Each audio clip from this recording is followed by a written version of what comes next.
Under this tarp, the bodies of some 24 Rohingya Muslims, half of them children. Their boats capsized while trying to cross the river from Burma into Bangladesh. They would have joined the 38,000 Rohingya Muslims the UN says have made it to Bangladesh in the past week, fleeing persecution and violence. After my husband was killed, I had no option but to run for my children's lives. We spent 2 nights in the hills and sneaked past the border. My children haven't had any food yet, and they keep crying.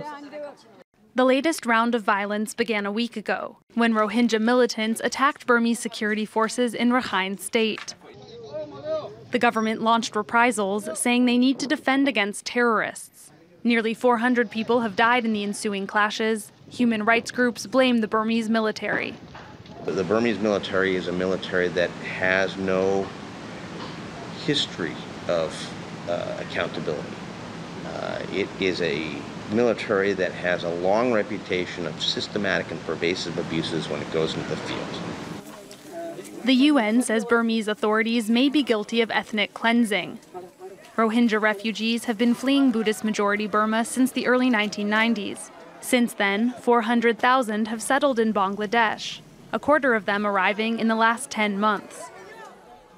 Meanwhile, some 20,000 Rohingya remain trapped in the no-man's land along the border, after Bangladeshi officials stopped letting them into the country.